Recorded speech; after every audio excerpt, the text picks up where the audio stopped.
ついに今日からメジャーリーグの2025シーズンが開幕します。プレーボール前に現地放送で開幕全特集が放送されていましたので翻訳してお届けいたします。But Steven is here, and he's also on MLB tonight. He's covering the Dodgers and the Cubs. Remember, they get started bright and early stateside, 6 a.m. Eastern, and Nelly good enough to join us here on MLB tonight. Steven, you're about to go into your third year as part of the Dodgers broadcast team. Just give us a sense of what the atmosphere is like. It looks absolutely bonkers, like people can't get enough of the Dodgers, of baseball, the whole thing.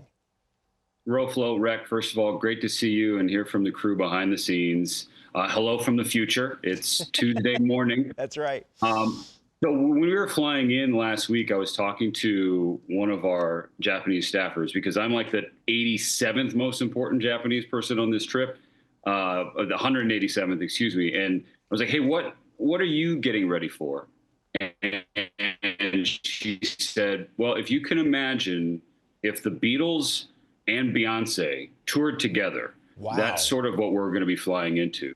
And so that's like a multi-generational reference that everybody can understand. And when we landed at the airport, I mean, there are people just packed into the terminals to try and hold their phones over these security walls. They couldn't. People like on the street, lining the street where the buses pulled out of, just waving, thinking that maybe Shohei Ohtani or Yoshinobu Yamamoto were on the bus. And it was like, no, we're just the TV set. They were waving to you. Totally. But you jump ahead to the workout where, 10, 15,000 people packed into the Tokyo Dome just to watch practice. There wasn't even BP. It was just like stretching and grounders and light infield work. They just want to have a piece of this experience that is the Tokyo series. Yeah, look, Nelly, first of all, great to see you as well. Really happy to see you, and really happy for all your success that you've had over the last few years since you left here.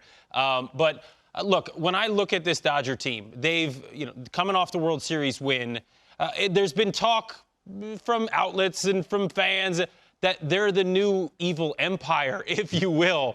Have you felt any of that in camp? Like, what is their outlook, not necessarily on themselves, but how are they going about facing this season as opposed to others where they were still on the hunt and now they are the hunted?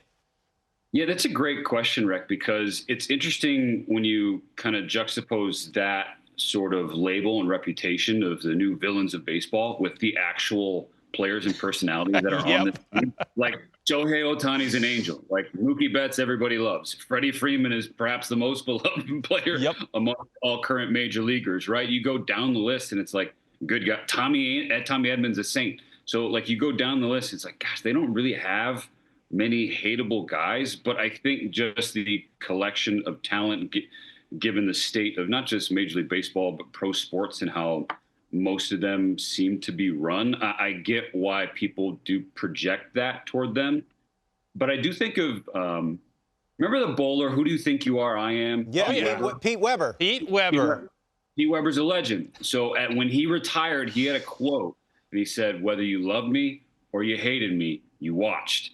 And so whether you love the Dodgers and bleed Dodger blue or you want to see this thing fail and fall, people are going to be watching in 2025. Oh, absolutely. Good way to put it right there. We saw when some of the Justin Turner had a brief reunion with some of his former teammates there in Dodger blue and had a chance to chat with Dave Roberts. What's that been like? Obviously, he's still beloved in that clubhouse. Yeah, JT is just going to be one of those guys that forever and ever is at the top of minds, at the forefront of hearts in Dodger Nation. And, we've seen him a few times since he left. Like the year after he went to Boston, the Dodgers visited Fenway. Then the next year he's in Toronto. The Dodgers visited Toronto. And then now this year, the Dodgers starting the year against him in Tokyo. There are some, Ryan Brazier was just traded, to the Cubs this offseason. Yeah. So there are some other ties. But I think for JT, given where he's at, in his career and just, one of those pillars of whatever clubhouse that he's in and beloved wherever he goes. And that I think it's still tough for a lot of Dodger fans to see him wearing another uniform. But again, that's a guy that everybody's going to have just an immense amount of respect and adoration for, no matter where he's playing. Nelly, you brought up the comparison of the Beatles and Beyonce. Shohei Ohtani, Yeah. how would you describe how he's viewed over there? We know how he's viewed here. He's a he's a superstar, but how is he viewed over there? Well, guys, actually, the whole reason why I'm set up in this hotel room, it's one of the few places in Japan that you don't see Shohei Ohtani's face plastered. That would be weird if it was.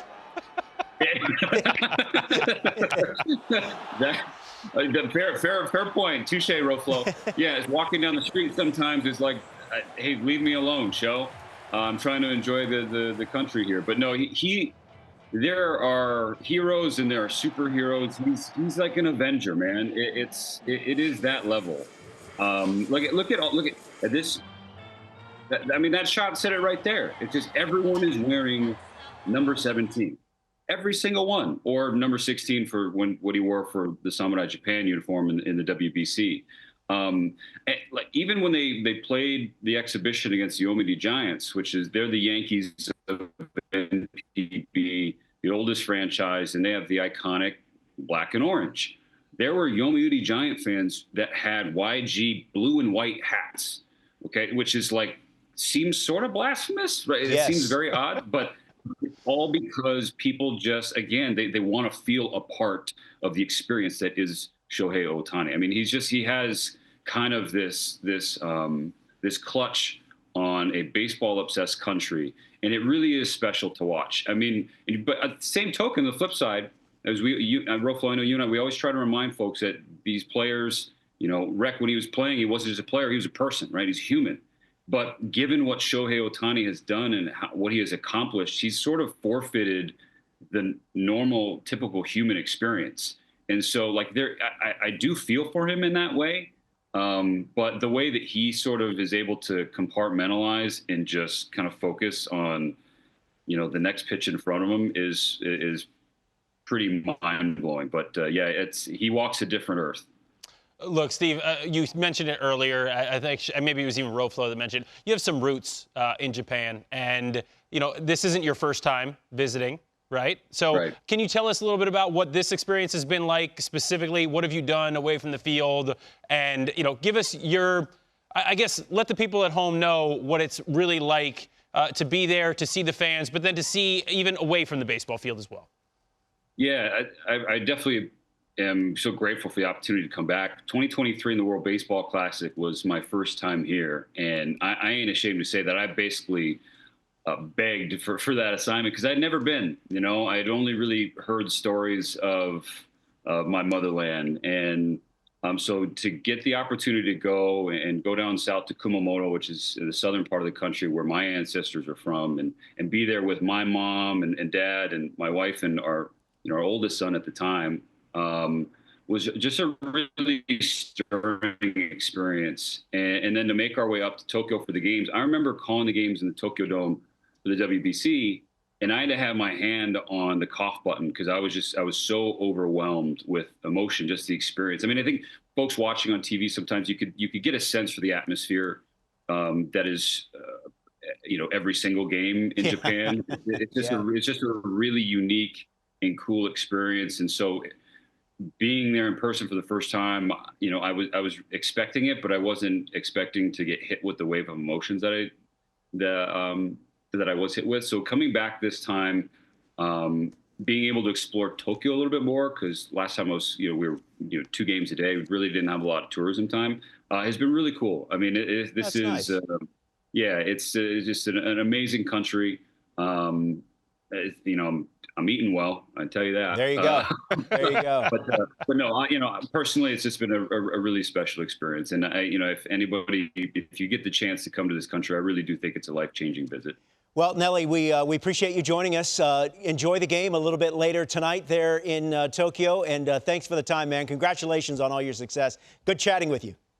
Well, it's time now for a Tokyo Series report presented by Guggenheim. And let's welcome in our own Harold Reynolds, who is serving as a special Tokyo Series correspondent. Harold, you look great. The scene and the scenics look amazing. We saw a little bit of the coaches' clinic there. Just to give us a sense of how the fans there in Tokyo are welcoming the Cubs and the Dodgers and all things baseball. Man, there's so many things to take in. First, I'll start with Jeremy Guthrie. And Ruck, you get a kick out of this. We're playing catch about 15 feet apart, and he throws the first ball about 100. And I'm like, what are you doing? I'm trying to show them how to release the ball. I'm like, you got to be kidding me. Then I go, hey, Jason, you're up, man. You catch him. It was crazy. But the people here, absolutely some of the nicest people in the world. The city is so clean. The streets are clean everywhere. But the ballpark, I went to the exhibition game the other day where the Dodgers were playing one of the Japanese teams. And every time Ohtani came to the plate, he got these huge ovations.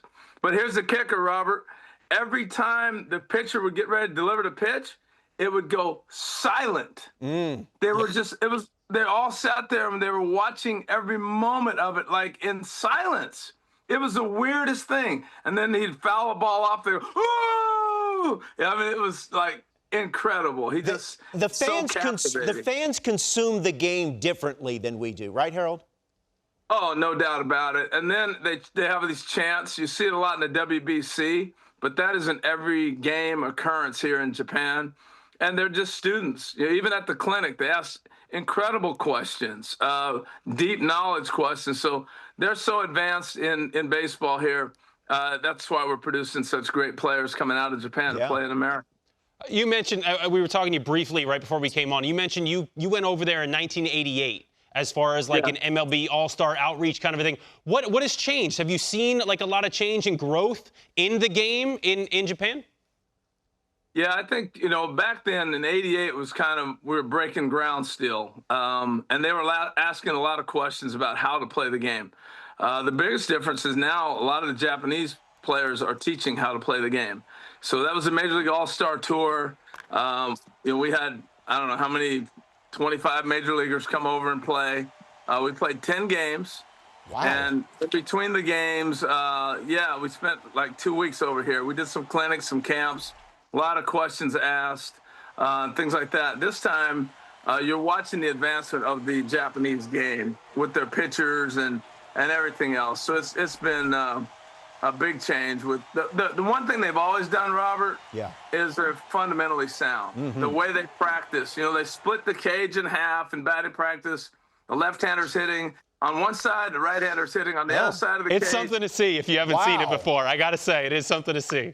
That's so crazy. They've been doing that forever. But the one thing that stood out more than anything, guys, is they were so advanced in technology. Even in '88, I remember being in the dugout, and they had the video screen inside the dugout to watch the bullpen warm up. Never had seen that. And now it's commonplace in America, but they're so advanced. And last thing, I'll throw it back to you on this, and then you guys can ask me something else. But I was watching the game on TV a little bit, and they have this one camera shot that they do. It looks like a video game. I know what you're talking about. Spot. Have you seen that? Yeah. I think what it is the TrackMan technology, and then they overlay it, so to speak, the video, and it looks incredible. It looks incredible.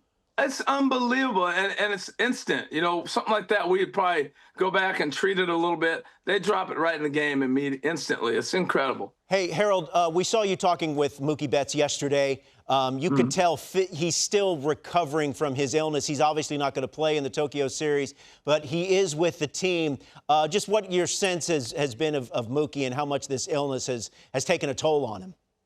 Yeah, the video that was shot the other day when he was taking ground balls, I was watching him work out, and we'd planned that interview ahead of time, and Mookie kept his commitment, which is so Mookie Betts. But at that time, I didn't know he was as sick as he was. I'm like, oh, you getting ready for the game? He's like, man, I lost 15 pounds. That's a lot. Wow. And he hadn't been out on the field in probably 3 or 4 days, and it was just the first time he's moving through it. So he's got to get himself healthy again, put some weight back on, get back in shape. He was hoping he'd make it for tonight's game, but I think you probably won't see him until they go to LA in about a week or so. But he said, hey, it's just a virus that's gone through, and he's doing fine now. Harold, I got to ask you at least one, true baseball question about this series. You're our insider on the ground over there. What have you noticed over there? You see the Dodgers, they made all these offseason moves, and they obviously seem to have gotten a lot better. And the Cubs, though, they've made some offseason additions. They seem to be in a better place as well. What have you noticed about these two clubs? Yeah, I think the one thing that stands out immediately is how athletic both clubs are. They're going to steal bags. They're going to be aggressive first to third, and they have tremendous power, which doesn't surprise you. The one thing that is evident right away, though, is the star power of the Dodgers. And maybe it's because we're in Japan and they are the favorable team because they have 3 Japanese stars on that club. And not that the Cubs don't have a couple themselves, but Shohei's a game changer, man. I see more people wearing Dodger gear than there is in L.A. It's incredible. I mean, this dude is on every billboard, every commercial, everything. He's everywhere. So he's kind of engulfed the series. And so, therefore, you see that immediately from that standpoint. But the Dodgers are deep. I mean, I'm talking to Blake Trinan, and I'm like, oh, yeah, you're still on the team. That's right. Yes. I mean, it's incredible. They had a combination game the other day. Blake Snell and Glasnow backed each other up. Ooh. The game before, it was Sasaki and Yamamoto. Those are the starters. And the bullpen guys are like, okay, we get tomorrow's game. So they threw the bullpen the next day. I mean, the depth of what they can do in the pitching rank is the biggest difference in all baseball. Harold, we'll get you out of here on this one. We've got video of you enjoying some of the local sights there in the kimono. You've got a samurai sword. I mean, you're having a great time, man. It looks beautiful. Oh, man, you see the guy in the red there all geared up. That's LaTroy Hawkins. And I thought LaTroy was going to get us all in trouble because those are real blades. And so our guide was like, don't mess with the real blade. That guy right there, man, he was a samurai master. He actually put on a show. Wah, wah, wah, and LaTroy tried to mess with him. I'm like, LaTroy, you're going to get us all whacked up in here, man. He's going to cause an international incident. Oh, my gosh. But we had CeCe Sabathia, Adam Jones, Dylan Batantis. That's just a group of us right there with Jimmy Rollins and a bunch of guys. But there's 20 guys. And so can you imagine these big, giant people dressed up in these things? We couldn't get on our knees. You're supposed to be in, that's a tea room you're in. And I'm on my knees there, but, man, it was hurting. And we're just not used to that. But it was amazing. The custom, the time, the fun, the people, it's been great. And now it's game time. So looking forward to the games. Hey, well, Harold, we appreciate the time. Enjoy your stay. Enjoy the 2 games. And safe travels back, my man. All right, guys. Thanks for having me on. Appreciate it. All right. MLB Tonight is presented by T-Mobile. We are less than 12 hours away from the 2025 Major League Baseball season beginning. It's not happening here. It's happening in Tokyo, Japan. The Cubs, the Dodgers, a 2-game series. Both teams have been in Tokyo, experiencing the local fare, experiencing the fans in that baseball-crazed country, and now they're ready to open the 2025 campaign. Alongside Anthony Recker, I'm Robert Flores. Thank you very much for joining us. In my hand right here represents 2 hours of baseball quality content. It's a lot of pages right there. It's a lot of pages. 2-hour edition of MLB Tonight. Anthony, we're not re-airing. We're not doing an hour. Okay. And then it's going to re-air. No, this is the full 120 minutes worth of content. So I'm good if I make any mistakes. I'm covered? Absolutely. Okay, good. Hey, good. We've got 3 guests coming up from Tokyo. Harold Reynolds, who is there covering it for us here at MLB Network. Taylor McGregor, who covers the Cubs. She's one of the reporters there. She's joining us. And our good buddy Steven Nelson, who is part of the broadcast crew. Yes. He's going to be joining us to give us a sense of what things are looking like as the Dodgers and Cubs prepare to do battle. 6 a.m. Eastern time as the 2025 season is right around the corner. We got this tweet here. As suspected, Mookie Betts is not going to play in the Tokyo series. That's per manager Dave Roberts. That's not how I wanted to start out. No, it's not. But listen, it's a long season, and obviously he wants to be in the lineup. The Dodgers, everyone wants him to be in the lineup. Maybe not the Cubs so much, but they're clearly being cautious. Yeah. We saw the interview he did with Harold Reynolds yesterday. Yeah. You could tell he's still working his way back. He reportedly lost like 5-7 pounds as a result of this illness.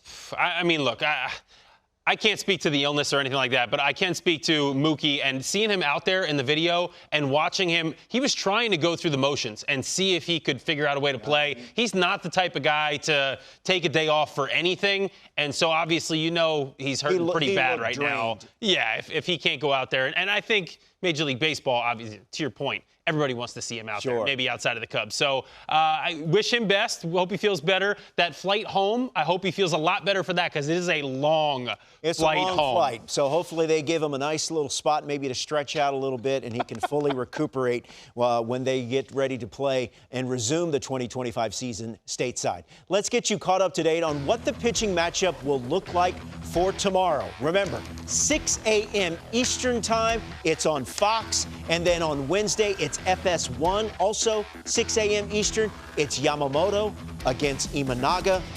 And these two former Japanese imports are now going to be taking part in the season opener, for both of these teams. Look, they have faced off against one another and currently and did so in Major League Baseball, but this is going to be something special. It's going to be absolutely special. First time opening day, you've got two Japanese-born starting pitchers facing off, of course, happening in Tokyo, Japan. Really exciting. I mean, to your point, they faced off in the MPB. They both played over there.